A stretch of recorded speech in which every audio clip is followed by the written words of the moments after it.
Hello,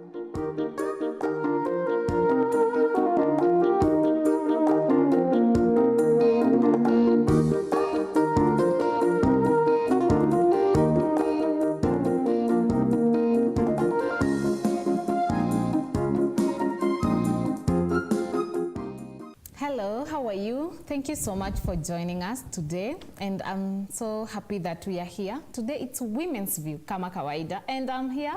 I'm so happy that we are here and we are going to have a great conversation, you know.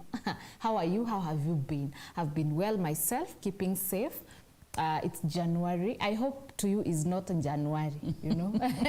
I hope it's January. I'm enjoying the way the year is, you know, unfolding, and I feel it's good, you know. At least once in a while we take an year of January, January. Let us have it with happiness and gratefulness in our heart. So thank you so much for being here. Tune in. I'm your host Shiro Wangige, and today we are having a conversation, and it's one of the conversations that I feel I love and I'm so much concerned with, because you know, a good relationship, when it's made better, you know, it keeps the family running well and also keeps our society upright. So it's from our small houses, our relationships, that we come up with a good and best society. And today, talking about relationship challenges and how to solve them. So I feel it's a good conversation that we're supposed to touch and talk about. You know, lazima tuonge kila kitu today. So I'm so happy. I'm not alone. I'm joined by a very great friend of mine. Her name is Pearl Blessing, you know, just like the name. She's just fit and right for this conversation. And I love the way that she is a director of Star with she'll tell us better, Star with Pearl. And Star with Pearl is an organization that deals with motivation, you know. She looks so much into the society. Talk about youth, talk about women empowerment, talk about team building. She has, you know, it's the best thing that we could ask for. So before I let her introduce herself, kindly keep this conversation running. Our social media handle, we are GBS TV Africa. Our SMS line is 21144. Thank you so much. Tune in. Keep those comments coming. What do you want us to say? You know, it's relationship challenges. What are the challenges that you usually go through? Text them here so that we can deal with them, because we have a profession on board. So now, having said all that, allow me to introduce Pearl Blessing. Karibu sana. Thank you. Thank you so much for being here. Yes. Thank you for accepting our invite. Yeah. So when we are talking about Pearl Blessing, tell us, who is Pearl Blessing? And start with Pearl. What is that? We want to know you more. Okay. You know, yeah. First of all, Happy New Year. Happy New Year. Praise the Lord. Yeah. Yeah. I thank God for this morning. Thank you for the opportunity to be able to speak to the people. Yeah.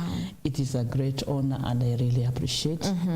My name is Pearl Blessing, and the reason that let me go to the name first, that we get down. Yeah.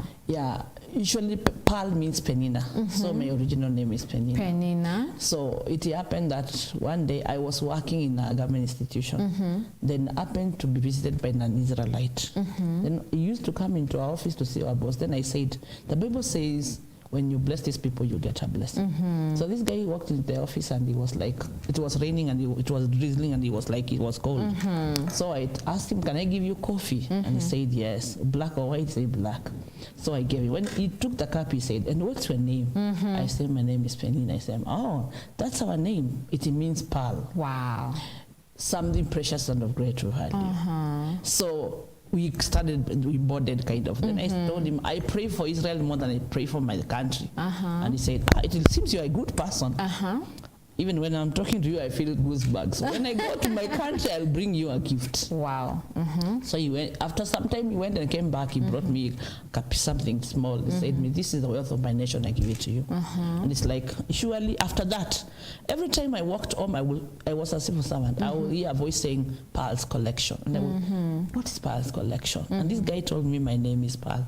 So I started singing. I called myself. Then I started using the name now. I have a company and another Pearl. Okay. I have a shop I call Spas Collection. Then now the motivations talk now. I named it Star with Pearl because my message is meant to stir you up. You know, sometimes you sit in your comfort zone. Star like not star, it is to stir you up. Kukoroga yes, you. yes. And when you look at the original Penina in the Bible, she stirred up Anna to go to her knees. Yeah, I didn't even see it that day. I see it today, but I can now see it because my message is made now to cause you to see who you are and realize and come out of your comfort zone and go for your destiny. Wow. Because until you get your purpose, you'll never know who you are. And everybody's an idea by God. But if you don't get someone to push you to where you're supposed to be, you may lose. And I think that's exactly what Anna needed. Yeah. The Bible says the husband will tell her, I'm more than 10 sons to you. Why should you cry because of Penina? But God wanted her to cry that he may give you Samuel. And remember, the voice of God was nowhere because Eli had sinned. And the voice of God was not available in Israel. So he had to cry. Penina had to push her to go into her knees in crying that God will give her Samuel. Okay. And that's when the voice of God came back. Yeah. So that's exactly what we do. Okay. Yes, which is very nice, and I really love it. And now imagine that with I feel it's a good thing because you, later on you're going to tell us how you operate. Yes. Yeah, so that people might know you better. What is this star with a pearl? Yes. And then imagine that with relationship challenges. Yes. You know, you know, I love so much the thing of relationship because I feel it's something that pushes, you know, pushes people. It's like a stepping stone to something good. And now we have very many relationships, you know, married people and also people who are not already in marriage. Yeah. And there are those challenges. And that is why you're here as a counselor, as, you know, doing all that. When we talk about relationship challenges, what hits your mind? First of all, in everything that you do here on earth, relationship is very key. Relationship maybe in marriage, maybe in family, maybe everywhere. But when there's problem in relationship, even you cannot manage what you do. Because when you come out of your house, when you are low, the Bible says it's like when you are bitter or you are angry. Yeah. It's like you go off defiling people.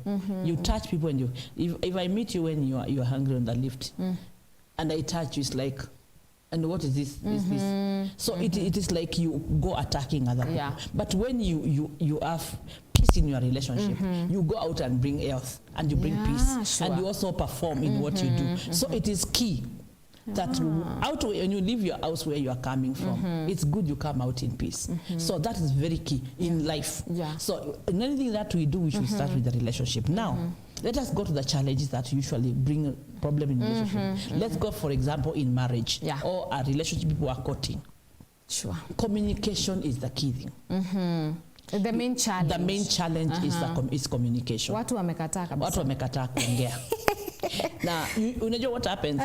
Unapata, maybe you end a former relationship before you came to this one. And there was something that happened to you that, like, ikakupatia a cold feet. So if you are not able to overcome the past, you'll bring that past into your present. Okay. And the same will continue and you will never be stable in any relationship. So in a relationship, it's very important to let your past be past. And live today. Live today. I live my past. Yeah. Let's say past was a bit sweet and bitter. Because now this brings me to this question. You know, past include ex wako. There are very many people ask me, should we have any relationship with our exes? Is that bringing that past to the present? Tuseme nimeoleka kama mimi, I'm a married person. I still have my ex on board. You know, the relationship we had ilikuwa poa, maybe company. You know, people are not equal. Tuseme company hapa iko na hapa iko. And then I feel there is something from my present which is missing, which I could get from my ex. Lakini tuko two friends. So is it okay to bring our ex to the present? No. Well, the only thing I can talk about the past is if the past was bad, don't bring it to the present. So that you can be able to build something fresh on the present and let your past that was bad. Maybe kama kuna kitu kizuri unaweza borrow huko apply hapa. But I don't think I will encourage that you are in a relationship or a marriage and you're also talking to your ex. Jealousy hapa utaileta because it will be the next point. Utafanya ile unajua hiyo communication mtu akipata inaweza break down trust. Okay. Because hapa will go for communication, trust, jealousy and such things. How do they build up? Ndio nikose kukutrust. What have I seen? Just one text can destroy a relationship for the next 5 years. My God. Na maybe I could mean anything. Unaweza pata maybe in your working place mko na very good relationship na mna joke sana kazini. But remember you're someone's wife. Yeah. And when it comes to a man and his wife, territory no goes on. Wachana nayo. Wewe kama ni kazi mnafanya muongee lugha ya kazi. Lakini when you come to start to find that ni kama mnafanyanga jokes kazini. Huyo mtu ataweka tu question mark na kanaweza destroy that wall. Yeah. Because the relationship is like you have built a wall around yourselves. Yeah, sure. So you should not allow anything to put a crack on this wall. Because to mend it, it may not be easy. Oh my God. Just one word, like I missed you. Now maybe it was a serious missing of a colleague in the office. But that thing can destroy a relationship. Na inakosesha trust. Na unapata to every time there's a case I'm handling because I do counseling for marriages. And these people, that guy I think I got me on a radio one somewhere. Then the guy called me. They have been having a problem in their marriage about the guy for the last, they have been married for 12 years. Then it happened that in the last 1 year or two, the guy when he comes close to the wife, he just goes off. Oh, Yeah. Are you serious? Yes. It's and 12 years marriage. Yeah, and they stayed for 10 years. They were okay. So I was talking to him. Let me ask you, have you been raped as a man? No. Kuna mtu alikushtuanga mahali? Hakuna. So what is the problem? Alianza kushuku tu mke wake anatembea nje. Ana evidence. So I was asking, okay, unamshuku, but what is the evidence? What have you seen? My question is, okay, tumekaa mwaka mzima na kweli siwezi kumkaribia. Sasa niambie, what happens to her? She is anatembea na mtu. Nikamwambia for women it's different. It is different. Yeah. This woman just loves you. And you should work out how to bring this solution because you are just oppressing her. And she loves you because she can leave you for another man. Yeah. But she's still keeping you. Na mke akakubali na yeye tukaanza kuongea. And I was asking her, asema, huyu jamaa yeye hataki kutake action. Kama ni counseling, kama ni nini, anakaa tu. Then he becomes very jealous. Ukienda kazini ikifika 5:30 uko wapi? Anaogopa, unaona? But anaogopa but he is not doing anything. Akili yake ndio alifeed akili yake kwamba mke anatembea nje. So hiyo ikaribu na imewasumbua sana. We are trying to see how we bring this thing to an end. But unapata bado hiyo kitu iko siwilingilia hapa, mailingilia hapa. But you know when you're talking about that, especially to new people, representing new people in marriage. Yeah. Hiyo kitu inakuwa. Mtu anaweza ihandle aje where you suspecting new partner sana because it's a very big challenge. It's a very big and one. The moment I start suspecting that he might be going out with someone ama hata alinunua lunch, you know? Yeah, hivyo tu. That tuende lunch. To another lady, no. So hiyo inaanza destroy myself, especially as a woman. I start reducing on how I deal with him, you know. And it's a very big challenge. Anakuambia unahitaji tu kupunguza tu kwa mawazo tu kadogo tu and you destroy everything. That's why I'm saying 3 things. Communication, trust and fight jealousy. Nikwambia. Isaiah chapter 4 verse 1 inasema a time will come when 7 women will go for one man. Now wamwambie, we have our food and our clothes. And I wonder whether women will just need food and clothes. Eh? I'm also asking myself, just food and clothes. So we just need your name. So as you have this man, I usually defend men so much. Sasa wangu kuna wengine 6. Wewe ukiweko wako 7, they are lining for him. So if they are lining for him, can you just preserve and protect this guy? I will send that.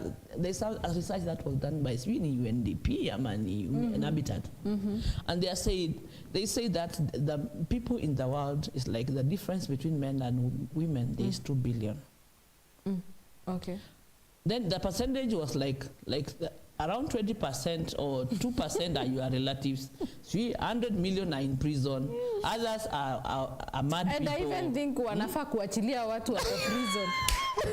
They should not bring trouble kwa jamani. They should secure some marriages. We went somewhere with another lady and she said, let me tell you, Pedin, we are praying for God to give people husbands.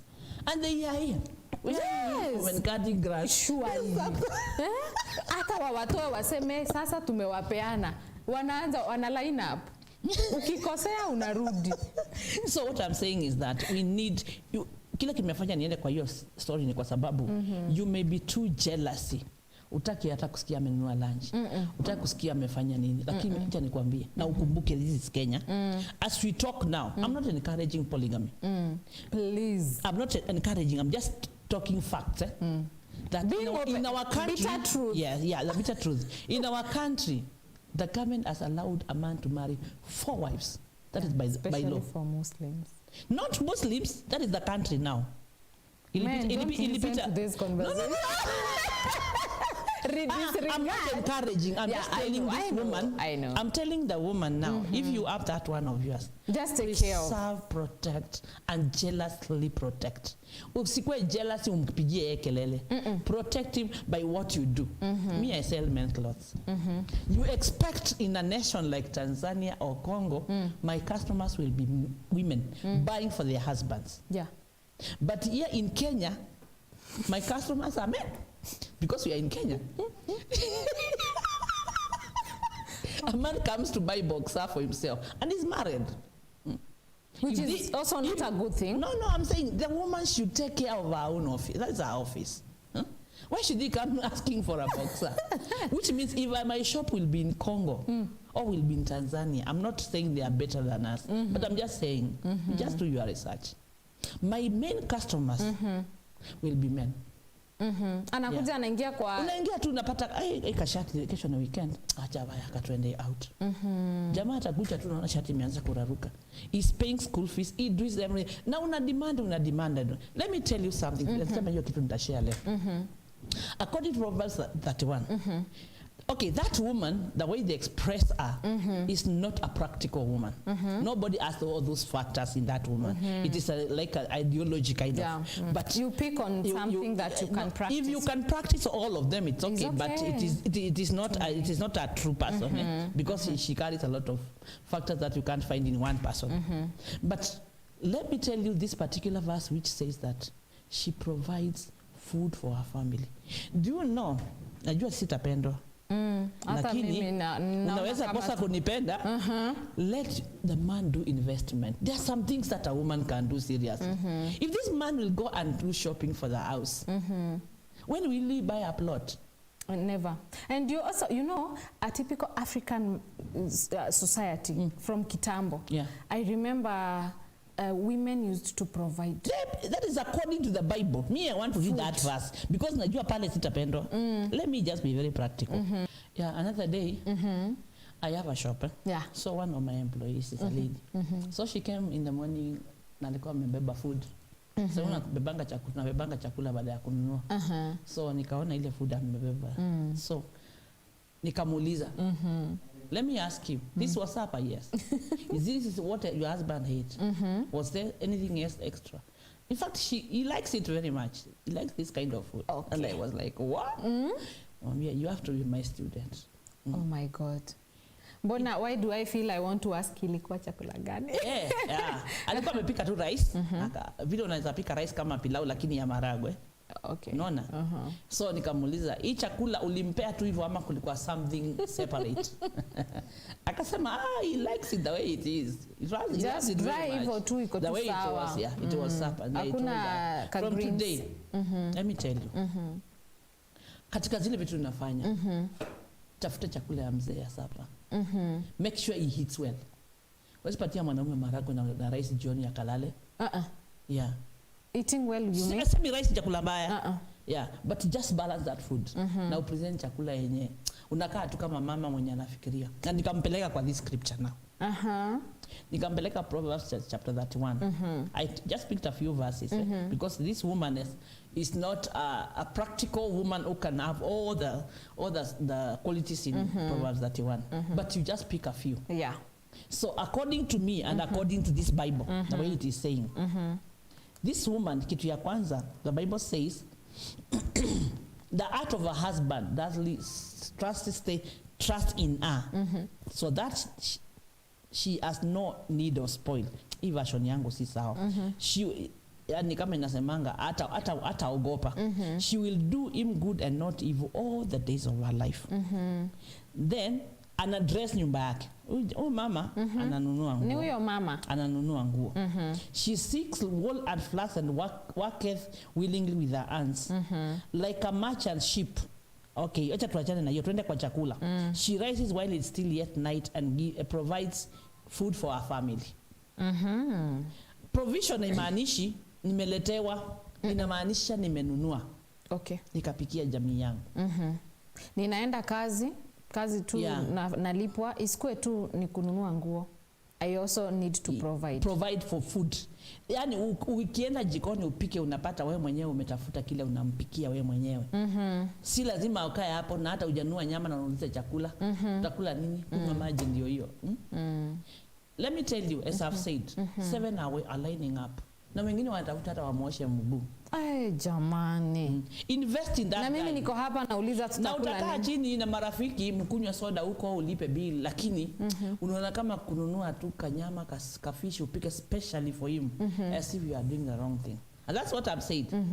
If I was in Congo or Tanzania, my customers will be women. There's a way they know how to protect what God has given them. Lakini us here in Kenya tukana tendency kwamba alete mpaka kiberiti, kama kaja ajua kiberiti ngasi iwaki. Nini ama ni setup? Unajua lazima tukue. I think this is what we just need to start doing. Kuna information people don't have. And you think, mtu anakuambia pana, mimi sisifanya hivyo, sisifanywa hivyo. Tena nakwambia, mimi sipingangi chama za mama. But in that chama, just look at what are you carrying on? Because mimi nasemanga kwamba your heart, Matiko inasema guard your heart more than you guard. Yes. Because anything that comes from it is you. What you hear with your ears will defile you. What you see with your eyes will defile you. Or make you better. So wakati mtu anatusikiza hapa, anapata kitu cha kumsaidia, ama anasema anatupigia kelele. Ile content tunampatia inamsaidia kujenga kwake ama itabomoa. So you need to check who is your acquaintance. Unashinda na nani na anakwambia nini. Association is very important. Hizo baridi tunaenda kuongelea hapa. Nyingi zimeletwa na mnashinda na nani. Haizi nifanyia hivyo. Hakuna hivyo. Alafu watu uchochana, you know. Yeah. People, they just come up with their own issues. They are actually vitu wanatengeneza kwa akili. They bring it out, alafu wewe unabeba unapeleka kwako. Sasa unapata kuna information au wasichana wadogo wanaolewa sahi hawana wanaingia kwa marriage, they just discover things for themselves. Wanaenda kwa Mr. Google, si unamjua? Mr. Google is available. He has all the information. And utaipata ile line umeingia. Utapewa content ya kile unahitaji.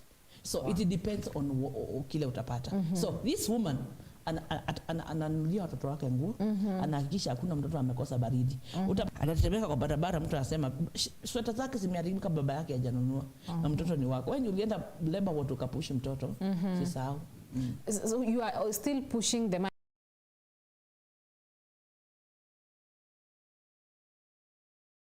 Yes, unajua akibeba sana na maybe unapata akona school fees, akona rent, akona mali anajenga, akona nini. Hapa naambiwa hakuna sweta, hakuna nini, mpaka zako hata zile ndogo kabisa unataka. Yani mpaka akikuja kwa hiyo nyumba anakuja kuambiwa hakuna mpaka hatamani tena. Hatamani kufika nyumbani. I really... But you can prepare a way kwamba akitoka kazi ana imagine nitafika home sanga. Be the reason he asks for a sick off. Yes. Naumwa na kichwa. Naumwa na kichwa alafu anakupigia nimepewa ruhusa kumbe ameomba siko. Unapata tu simu hivi tu ka text tu hata ujika na maanisha nini. Unapiga kelele and you destroy. Maybe he was about to tell you something. Hiyo kitu itapotelea kwa mind yake na hiyo investment hata itakuwa imeondoka. There's a person who is asking me, kindly ask Pearl. Sawa, before we go for this break, do women, wacha nimalize, wanataka, huwa kuna time inafika wanataka, and they go and say, because anasema, I'm having a bit of challenge to know and understand my wife. Is there a time where a woman comes and asks for sex? Yes. Go to it. But I know gopa. No. Anyway, before you hiyo kitu nataka kuongelea. Wacha kuogopanga kuitaja. Do you know you are a product of sex? Your father and mother don't have a praise and worship exercise. Say my amen. No, I don't, Mom, don't listen to this one. She will literally. So no, we need to be practical. That's why we can't so our people. He's asking whether wanawake wanafika mahali anataka na atajua aje hivyo sasa. But before you answer that, I want us to take a very short break. Okay. Tukikuja, bring the answer to this man. He needs to know whether kuna hiyo.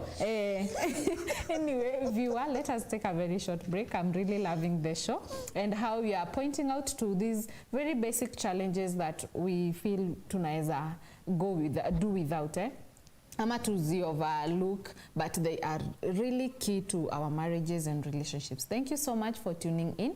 Kindly let us take a very short break, then we come back to jue answer to this man itakuwa aje. Stay tuned.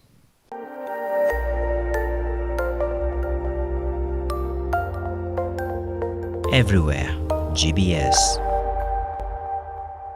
Thank you and welcome back. We are here still with Pearl Blessing, and she's really blessing us with the show because she's open, and I really love the way she's pointing out at these small issues that we think they are not important. Before we had gone for that short break, there was a question that needed to be answered. Yes. And I want us to directly go and go back to the question, and also at least tuone ama tutasaidia huyu mtu, sindio? Yeah, so this man is asking whether is there a time, hata mimi naweza iuliza ni mufresie vizuri, anaweza akajua aje, unajua huyu mtu ama wanawake wanatakaga, I don't know. Haona juni kama amejaribu kutaima ameshindwa. Sex is for two. And each one has a desire. And it is by God. It's just put in your... Let me tell you what happens.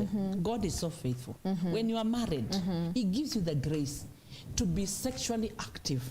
To be able to minister to your husband. If a woman is single and she needs to keep herself clean and wait for that time, God will give her that grace. Yeah. Now you are in marriage and you are a duty. When unaposema mimi ni mke wa mtu, unamaanisha umewekwa kama mke kwa sababu yake. Lakini si ukue tool for sex. You also have desire. Now it is right for you also. Let me take you to the Bible. Naonanga Ruth. Ruth alifunzwa na Naomi nini? Aliambiwa aenda ngojee Boazi alale, akunywe pombe, na akienda kulala afungue pale hivi alale hapo chini ya nini. What was that? Ruth was tuning Boaz. Okay. But tunafuta kujifanya kama ni kazi ya mwanaume kukuambia ushafika kwa nyumba. It is your duty to have sex with him. Si lazima ile si anataka. Kama unataka unafaa kusema. But which is very hard. It is not hard.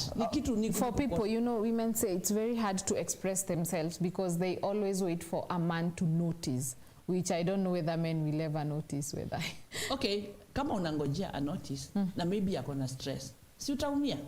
Hata ni watu wanaanza kutoka nje. Unajua mwanaume, acha nikwambie, for a man to be to come into action, he must be having a stable mind. Unaona? Anaweza kuwa kuna stress ya kazini. Sasa kwa hata wewe umempatia stress na bado unataka. Unaona? Yeye ataenda off. Create an environment. Hivi kama unajua kabisa hutaki kusema, create an environment, akifika tu anaona vile unakaa tu unataka. Hivyo ndivyo the man anauliza ni aje anataka. Lakini let me tell you, huyu mama, it is good even to say. Unaandika kanoti unasema, prepare for a marathon today. I'm ready for you. He will come ready. Yeah. Ama na yeye kama ametoka mahali mashambani atasema umefundishwa hiyo na nani? Sasa hiyo ndio kitu kingine. Hizi culture zetu. So we need to bring these things out and talk about them. Mtu ajue ni right yako. It is a right by God. So they can have a good conversation. Yeah. Muna build, ocha nikwambie, what happens, kile kinafanyanga watu waanze kusahau kama wanataka, kama vile tulikuwa tunasema, na intimacy inaenda chini, ni kwa sababu people are busy.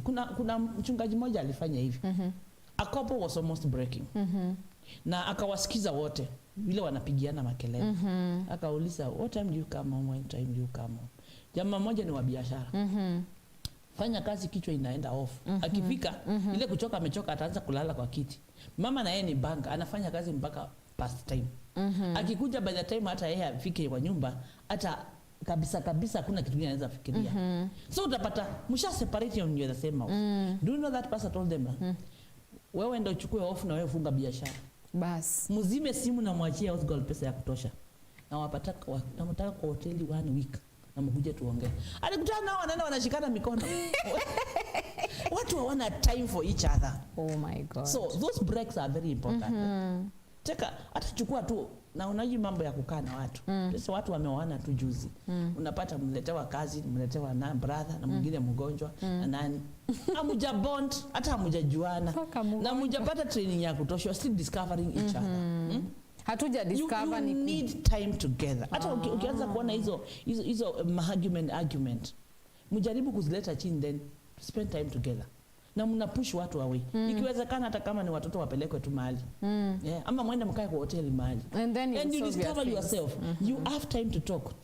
That is heart to heart talk. It will bring you back to. Na watu waache, when you're talking about kuongea, people naona wengine wanajifichiana, you know. There's a point where hataki kuwa open, unajua. Anakaa wewe tuseme kama ni a lady ako open, lakini the man kuna mahali ama even both, unaona. So kama anaficha. So they are not open kabisa, aseme mimi it's like this and that is open, unaona. Yes. Kuna mahali atafika, then next time aseme ile time si kutaka kukua clear kabisa, you know. Then you're like, what are we dealing with? Yeah. Nikwambie, the closest person to you is your husband. Yeah, sure. Than your mother, your sister, than anyone. Huyo ndiye ule mtu kabisa. Unajua, according to the Bible, you are more close to your husband than your child. Because the Bible calls him the flesh of my flesh. Umetolewa kwa ubavu wake kama ulipatikana the right one. Yeah. Lakini watoto ni seed yake umetoa. So you are one. You are supposed to be one. So your openness kwa sababu ya culture zetu, the environment, what is happening around us, unapata haijaingia. But marriage will be the best thing to do, the best ground to be. Sure. Paul, as a person in marriage and also having friends around and also talking, seeing how things are going, there's this thing of people staying so, you know, not long as people think, you know. Watu wakifikisha 5 years wanasema tumekaa naye sana. I don't know when it's too much to stay with that person you love, but I think it's never enough. That's what I would say. But many people say, or rather there's this case of lacking or loss of affection, you know. I feel there's a difference between love and affection. Love will, kila mtu anapendana. Napenda mama yangu, napenda rafiki zangu, we can stay to, yes. Si unaona? But ikifika kwa a couple, ama people in marriage, or rather when they're in relationship, hakuna hiyo affection. But most of it inafanyika when people have stayed and started saying tumekaa naye sana. What happens? I think it should be getting better, you know, as the years zina add. Unajua, unaweza pata watu wako na 50 years in marriage wanakaa kama walioana jana. how do we maintain that? Yes. How do we go there? Communication. Ukienda inakwambia communication breakdown is the beginning of problems. Na ingine ni hapo bedroom. Ukipata communication inakatika mpaka kwa pesa, inakatika hapa. Mtu anaficha yake, mtu ako na account yake ameficha. Let me ask you one question. Let's say today wewe uko na account umeficha na unapeanga mama yako pesa. Mama yako ako kwake, anajenga boma yake. Wewe una destroy yako. Who is a fool? It's me. Sababu wewe hapa ni kwako, unafaa ujenge kwako, ugrow kwako. But you are trying like unaficha vitu huku, unapea sister yako, unapea brother yako, na wanaenda wanazikunywa, wanaziharibu, na hapa unaachia mwanaume mzigo wote anabeba. Kwa hivyo sio vizuri kukuwa na two account tu kuficha ficha. Acha nikwambie, I don't say have one account together peke yake. It's good to have an account together. Na si lazima kila mtu anaweza kuwa na yake. Kila watu wako na types maisha tofauti. Nimeona watu wako na joint account. Account ni moja tu ni joint. Let me ask you. Tuseme sasa umeingia prayers and you are praying and fasting for your husband. And you want to give an offering and tell God, I lay this as a sacrifice for my marriage. Will you tell him now I want to withdraw money to offer an offering for you? No. That's between you and God. Yes. So it's good to have your own kit. It's good to have what is for family. It's good also to have something for yourself. But let it kuna vitu zingine utataka kufanya, si lazima ukue kama mtoto, unaona? Unajua kuna vile unaweza kujibind. Marriage ifai kukua kama slavery. Sure. It should be sweet. You should be able to make your own decisions and flow the way you want to flow. Lakini pia ni vizuri kukue mnapanga vitu. Sio ukapata uko na pesa mingi umetumia mahali tu, hata mzee hakujua kama ziko. Hata kama unajua ulikuwa na ka 50 mahali, vile ukatumia hakujua, na yeye anangangana na ka 40 kake hapa, akipangia huku, trust inaanza kushuka. Trust ikishuka, jealousy inaingia. Yeah, ndio nimesema three things: communication, na trust, na kuchunga na jealousy. Yes, na externals. Waangalia watu wa nje, wasikupatie information mingi sana. Yes. Don't pick from them. You should listen. I mean, kwambia masikio yasikie, lakini see what to contain and what not to. Yes. But I also don't like the way people wanasema ati you're telling me about my partner. So what? It's me and him. Why are you unaniambia nini? Okay, I really don't love, because very many women don't know, or rather partners, atujui kuweka, kupima, kuchunga. Unaona? What to tell people. Yes, to tell them. Yeah. Also, I feel let's not spoil so much or talk too much to people. And is there a way people can improve, improve in communication? Because there are very many people, because I feel the key challenge here is communication. Nataka kurudisha nyuma kidogo. Kuna yule jamaa tulikuwa tunamjibu. Swali yake naona kama hatakuimaliza. It's like if the wife is not able to tell him when I hope na communication amwambie kutoka leo, my dear, ukijisikia unataka wewe niambie tu. Yeah. Unajua unaweza kuwa hajaifikiria, anaweza sema okay, maybe kulingana na upbringing. Lakini ukishaiweka hapo pen sasa, tutakuwa mtu akijisikia anasema I'm here for you and you are here for me. So itakuwa open ground. Maybe upbringing yake imruhusu kusema, aliambiwa ndo kanyamazange. So you become a tool for sex. Yes.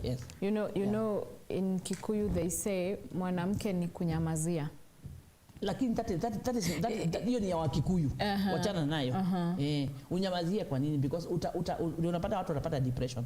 Unakuwa na machungu, ndio mnasemanga watoto ni wa mama. Kwa sababu it's like always ni kama unyamazie na ubebe mizigo yote. No. But communication itaondoa hizo vitu zote. If you keep communicating, if you feel there's something to talk about, mwambie to please, can I talk to you? We need to discuss something. Then you create an environment to talk.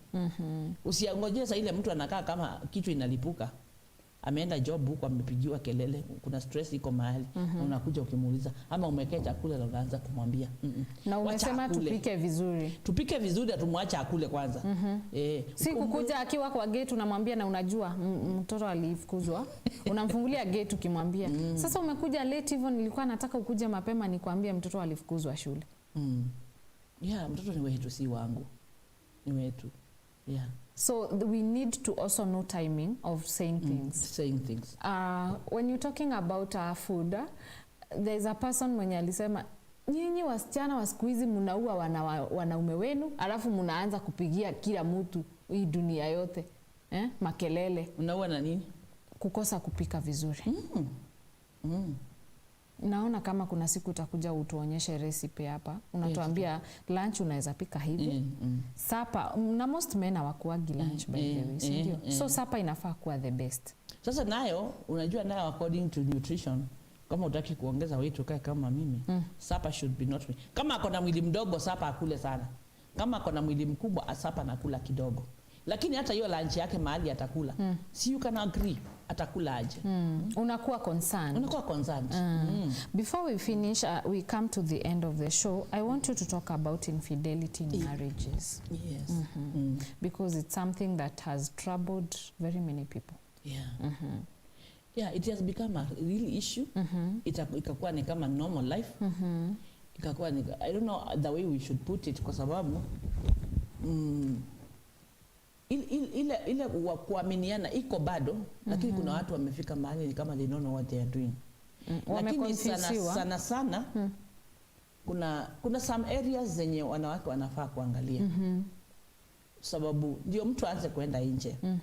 Kuna kitu tu amekosa na hajasema. But you also need to package yourself. Acha nikwambie. Mimi ulizanga watu. Huyo mtu alipewa wedding day. Anamuonanga ama namuonanga kwa picha? Kama watu tunaenda kwa picha tunajikumbusha. This was you and this was me. Kulikuwa mtu alikuwa anasema asubuhi. Tunachelewesha, mtu anacheleweshanga mzee wake ameshaingia kwa gari. Ngoja. Hii makeup amepaka makeup ya kutoka. Si ya kukaa kwa nyumba. Lakini haikuwa ya jioni mzee akuje kumuona. Unaona vile Waarabu na hao wengine wanakuanga. Those people they invest. Ukikutana na hao jioni. Anajiscrub, anangojea mtu. And the way they smell. Lakini wewe sasa unatoka na makeup asubuhi. Nikifika tu kwa nyumba hivi nishatoa. Umeng'ara na perfume. So unaenda huko na hiyo jasho.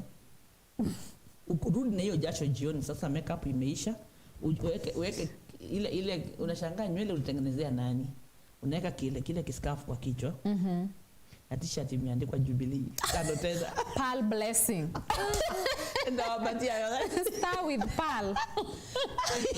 Akigeuka tu hivi anaona star with pearl. Kimrefu hivi kingine hapo kibagi. Can you just dress for him? Can you purposely dress for him? Ndio hata akikuangalia, akikaa hivi akikumbuka tu huyo mtu. Unajua huko nje anaona watu. Hivyo umetoka umeng'ara, wengine wametoka wameng'ara hivi. Si ataona. So, unajua men, acha nikwambie kitu moja about men. Men see. They go the what they see. That's why you need to appear in a very different ways most of the time. Asizoee tu ile t-shirt ya tano tena na pasta with bag. You need to appear in a different way. Mchana ameona watu kama malaika mchana. Nao wakirudi kwa nyumba wanaweka tano tena pia. Ghosts zinaanza kutembea usiku. You prepare him akifika hata apate kitu cha kumpatia appetite. Sasa kitu ya kwanza atakutana na maswali. Wewe ulienda ukakaa hivyo unajua tu kuacha pesa hapa. Hiyo peke yake imemzima. Nakwambia hapo hakuna kazi. Hakuna. Sasa ataenda hivi apate mtu anamleta karibu sana. Nakwambia tu sorry I don't need to abuse men. But wako na tendency si kama nitakuwa offensive. Unaonanga vile kaumbwa. Sasa chukua umbe mtu naipea chakula inahamia kwako. A man can be taken away by food. Kupikiwa vizuri, umempoteza. Na tumeambiwa kuna 7 wako hapo nyuma. Wanamngojea. So let us invest in them as women. Hizi umeuliza nywele tunatengenezea nani? Inamaanisha tusifungafunge manini. Sasa niulize on a serious note. Okay, me when I sell men who anaambianga mwanaume, si unui shati ukatishe mama. Because when he dresses, the first person to be affected by how he dresses is the wife. Yeah. The first person to be affected by how you dress. Sasa wewe umeenda huko umeng'ara na umefika kwa nyumba, umefika mbele yake usha change, umepika uji na ukapika chai, unapika zingine ukuwa na leso. Na umeweka scarf kwa juu. Sasa yeye anakuja kuona nini seriously? Tunaishi normal life, tunalea watoto. Watoto ni baraka kutoka kwa Mungu. Marriage is number 1. So if I imagine the way you looking like kanywele kakupoa, like this is how you sleep. Anyway, anyway, Pal, that has been nice. Yeah. Ninaona hata hizo maskafu tuache. Nywele tu itaharibika hata tu. Na unatengenezea nani? Inaharibikanga ifika kwa nyumba. Mbona nje iharibiki? Wacha nilale nayo iharibike kesho watengeneze ingine. You know, like the way those movies one inakuja and then unaona mtu amelala ako tu na kanywele kake amechana vizuri. Sijaiona movie mtu amelala na scarf. Scarf ya kufanya nini? Hiyo nywele imetengenezewa nani? Sleep beautiful. Hata tuseme hata kama ni panties na unajua uina marriage. Unazibai na mpango tu. Si kitu inakaa tu black. Akiangalia shagaa huku sasa. Ni ukuta ya studio ama ni mtu? You need more time. Kama anashindo ana confuse curtain ya. Sio scarf ni ya black. You just wake up one morning and then anakuza guy umevaa curtain ya dirisha. I thought that Anyway guys, I really had fun. Pal, thank you so much for being here. Wow, that's very nice. I've learned, I've picked some things. I hope they'll also help me. Apply. And at least today, viewer, just apply one thing, just one thing. You don't have to pick everything and apply it today. You can just pick one and try to apply it. So Pal, before we leave, just say bye to our viewer. Let them know. Let me talk about start. Yeah, and what do we say? Like we also need to know how to reach out to you, start with Pal, and know how at least we can communicate vizuri. Okay. Okay, you can find what I do on YouTube as Star with Pal. Star is to star happen, S-T-I-R-R. S-T-I and R-R. Then with Pal. Yeah, you find me on YouTube. Yeah, what I have done. Star with Pal. Star with Pal. Then on Facebook, I'm Penny Pal. And then my number, my phone number, I can also give. You can reach me. I'm available for meetings for women. We can hold meetings in hotels. We can hold meetings in halls. And we can also hold meetings in institutions where people are available. Yes. Yeah. Yes. Wow. Sawa. So we are going to put her number on the screen, and then if you want to ask her anything, you want to know her more, you can call her. And you can also reach out to her social media handles, the way she has put it. And I hope it has blessed you. Thank you so much, Pal, for being here and for that very great show. It's just nice. You know, thank you so much, viewer, for tuning in. We are coming to the end of this show, but just know, I really love the comments and also the area that you want us to touch. Thank you so much. Still keep this conversation running on social media handle. Tuko na tunaendelea na conversation.